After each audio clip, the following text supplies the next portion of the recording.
And Katie is the student on this new course, Acting for Stage and Screen.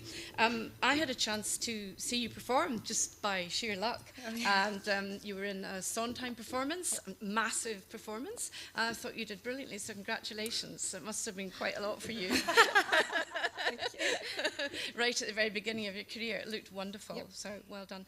But you've got an interesting background in this whole theatre business, so tell us what happened to you. What happened to me? I began in youth theatre at the age of 6 in Dunfermline in Fife under Sarah Halliwell and Sandra Mills.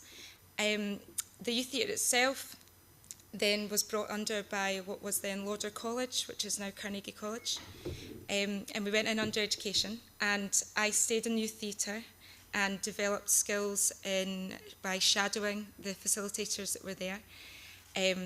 I then moved on to being assistant at youth theatre classes for Fife Council. I then shadowed a little bit more and pestered all the facilitators until I got an assistant's job, and I then moved on to facilitate my own classes in youth theatre. So I've come up from being a little 6-year-old Katie at youth theatre to actually facilitating the classes which still run. I did my HNC at Telford College when I was 17, and I took a break after that and kept developing my facilitating skills. Carnegie College has been wonderful for me because they have kept me going, literally. They've ran my house. And I went on last year to do my HND, which was the first year of the HND programme at Carnegie, which was wonderful, and it really set me up for this brand new programme which suddenly appeared. Everything just kind of happened one after the other after my long break. So I did the HND, and then I carried on onto this. Yeah. And did you audition for that? Yes. Last year? Yes, yep. Mm-hmm. And so far? It's wonderful, I love it. Katie, thank you. I'm going to ask you to stay here for a second, and we're going to ask another student now, a student at the RSAMD. Her name is Amy Ludwigsen. Amy.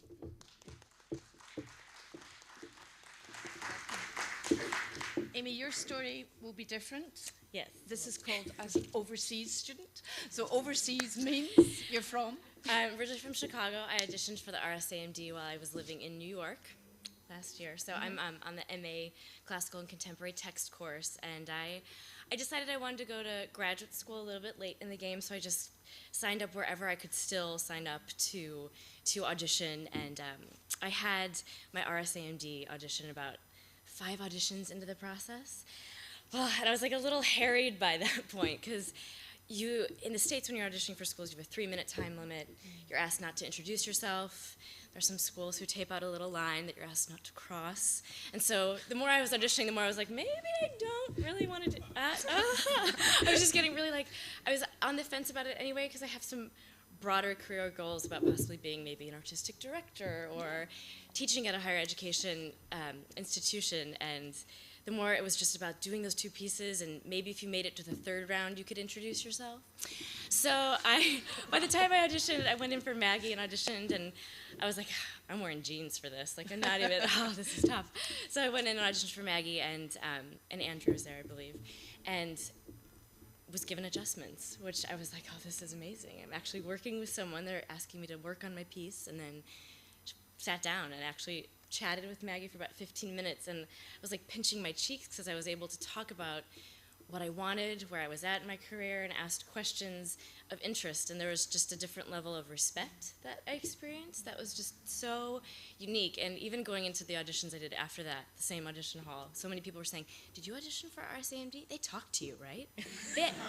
They asked you questions, can you believe, and they're like, it was a dream, it was so wonderful, because people had gone through this same process, and so so many people were realizing what a unique, respectful process it was. And so the more I looked into the program, I definitely knew that this was where I wanted to end up, and the more I'm here, the more I know that was absolutely the right decision. So you are telling us honestly, you're not just being nice about it. No, you because really like being. No, because you're like a survivor when you're done with those auditions in the States. You're like, I did it. I didn't cross the line. I didn't shake their hands. I didn't say my name. I'm really good. I did my pieces. I got out of there. And so when you can actually sit down And it's interesting to realize, too, though, coming from an undergraduate in the States, being able to articulate yourself as far as what you want individually as an artist, not just to say, well, I want to get jobs, which is kind of, in my undergrad program, what you're put out there to just get jobs.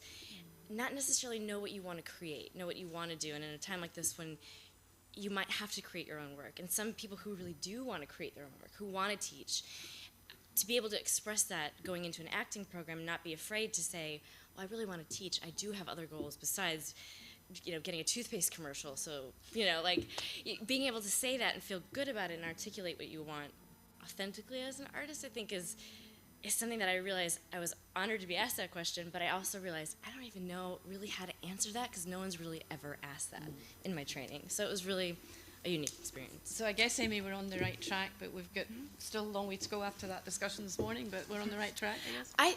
Yeah, and that's what, it's funny listening to these things because it's like, no, really, this is what's happening in comparison to, my sister's an actress also, she went to graduate school in the States, and it is really 3 more years of your undergraduate career where you are in an institution under a certain set of parameters with a certain set of faculty, and you're just always anticipating what it's going to be like when you get out. Whereas in this program, I really feel like we're working with Playwright Studio Scotland. And for me, as somebody who loves to observe the process of the creation, of the production, of our, of directors, it's been so interesting to work with Playwright Studio Scotland. We're working with Barn and Botanics right now, and at the Globe. You're already working your way into these different fields and becoming adaptable, because those are 3 completely different organizations that you're learning how they work and what they need from you as an actor and how you can be of best service to so many different processes. So I think I really feel like I don't feel necessarily like I'm in school, I'm training. I feel more like I'm learning how to work. Anticipating what you want is great to have that ambition and to have that work of anticipation, but also being ready to work in any capacity and being open to different experiences that might affect you as an artist in your career, I think is really important. Ladies and gentlemen, this brings us wonderfully to 11:30, which I believe is coffee break time. Can I just say thank you all to our panellists. Some of them may not be able to be here in the afternoon, but if any of you get a chance to talk to them, maybe this is the time, if they don't have to rush off. So thank you very much indeed, and thank you very much to